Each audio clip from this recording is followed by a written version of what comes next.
Ladies and gentlemen, hey, hi, how you doing? Welcome back to the channel. Thank you so much for stopping by.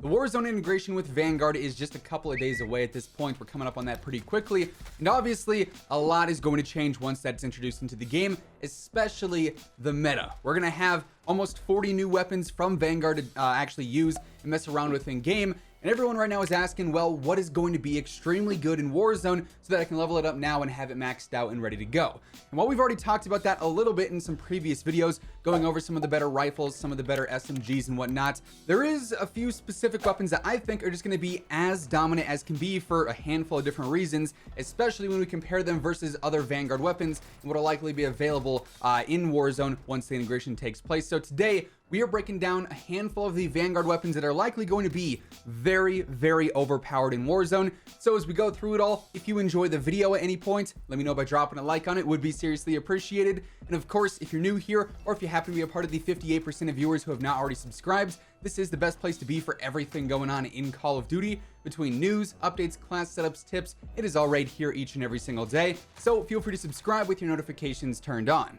Also, if you're planning on grinding out the Vanguard integration once the Pacific update happens, or if you're just constantly looking at screens all day, whether it be for school or work or whatever else, Gamer Advantage has you covered. If you haven't picked up a pair yet, now is the best time to do so. Code Immortal actually gets you 20% off your entire order for the entire month. If you're looking to grab any frames, prescription, or regular lenses are available. They also have plenty of other accessories and whatnot as well. So Code Immortal has you covered there. Absolutely the best time to buy.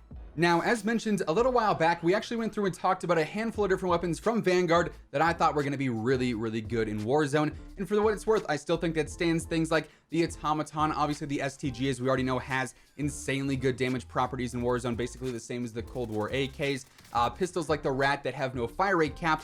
However, despite there being multiple good rifles, SMGs, snipers, pistols, whatever the case may be, for Warzone, the LMGs in Vanguard seem like they have the potential to just be downright broken when you compare them versus all the other weapons that we have in Vanguard right now. Now, obviously, Vanguard versus Warzone is going to be different for a lot of different things when it comes to the weaponry. The devs have already gone out and said, yeah, we have a separate stat sheet and separate build sheet for the Vanguard weapons in Warzone versus the Vanguard weapons in Vanguard multiplayer. So we know there's going to be differences between the two. However, unlike Cold War, we have the shared engine this year. Once the Pacific update takes place, we're all going to be playing on this upgraded Vanguard engine within Warzone, meaning the way that the weapons feel and likely a lot of the different behaviors are going to be way more similar to each other this year than they were in Cold War multiplayer versus the Cold War weapons in Warzone, right? So things like the recoil, the movement, stuff like that, it'll be relatively similar.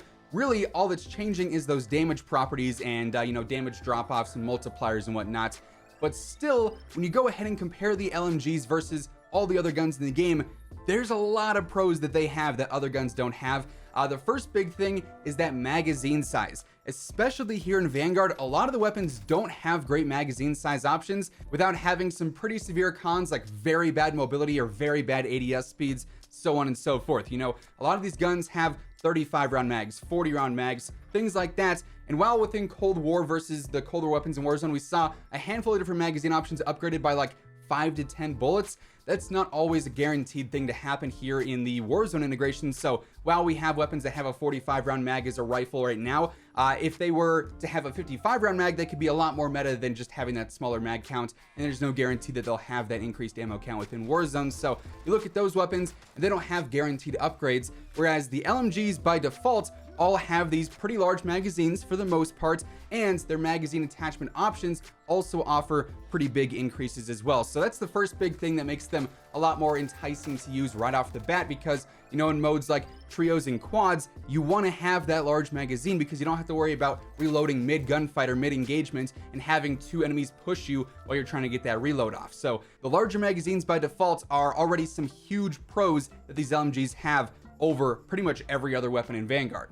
Now, surprisingly, pretty much every single LMG, despite one, have great control. I mean, the MG42 is pretty basic, and even with some of the better attachments on there, it has very minimal recoil despite the high fire rates. The DP27 is an absolute laser. The Type 11 is really not too bad at all. The Bren does have bad recoil, I'll go ahead and say it. The first like 12, 13 shots are not bad, but then if you keep holding down the trigger, it's very bad. That thing goes to the moon for whatever reason. So the Bren's not looking like the best in terms of recoil, but it's then got the damage. Now, as mentioned, the damage won't be 1-to-1 in Warzone, but you gotta factor in this is the slow firing, heavy hitting LMG. It is probably going to have the best damage out of all of them, but obviously it doesn't have great fire rate, great control as just mentioned, so it's balanced out in that regard. But pretty much every LMG in this game, very easy to use, and I expect the recoil patterns to be very similar in Warzone. And then, talking about the damage, every single one of these things hits hard. I mean, the Type 11 is definitely the weakest of the four, and even that still felt very good in Vanguard multiplayer. It's a little hard to preview the damage properties because they are likely going to change with multipliers and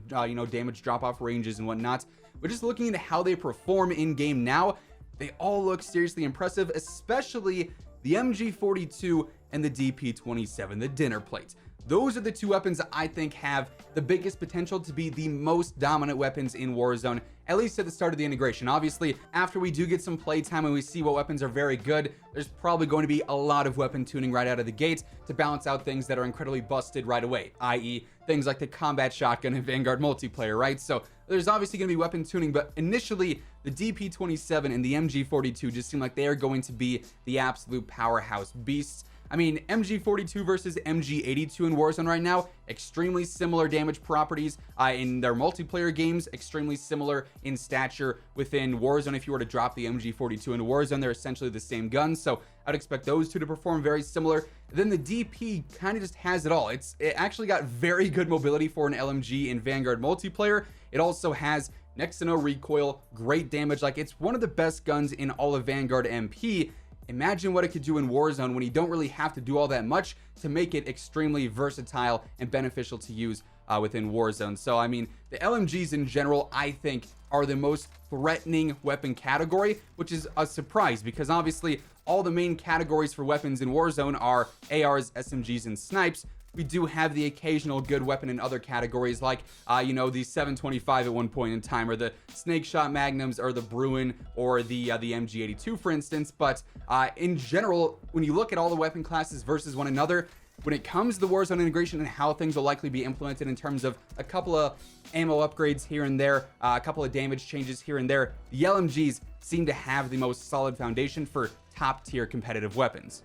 So yeah, in my opinion, if you're grinding Vanguard right now and you're looking for a couple of weapons that you want to max out in hopes of them being extremely good in Warzone, I think the MG42 and the DP27 are very safe bets because they are going to be powerhouses once this Warzone integration takes place. But all that said, that is going to wrap things up for today. Those are the weapons that I think are going to be very overpowered in the Pacific updates. Hopefully you guys enjoyed the video. If you did, let me know by dropping a like on it. Would be seriously appreciated. And of course, if you're new to the channel or if you have not already subscribed, this is the best place to be for everything going on in COD. Between news, updates, class setups, tips, I'm covering it all each and every single day. So feel free to subscribe with your notifications turned on. That way you'll always know whenever I post a new video.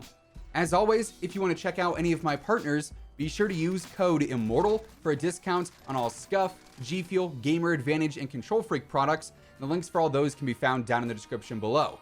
But once again, thank you so much for tuning in, and until next time, take it easy, have an awesome rest of your day, and I'll catch you guys later.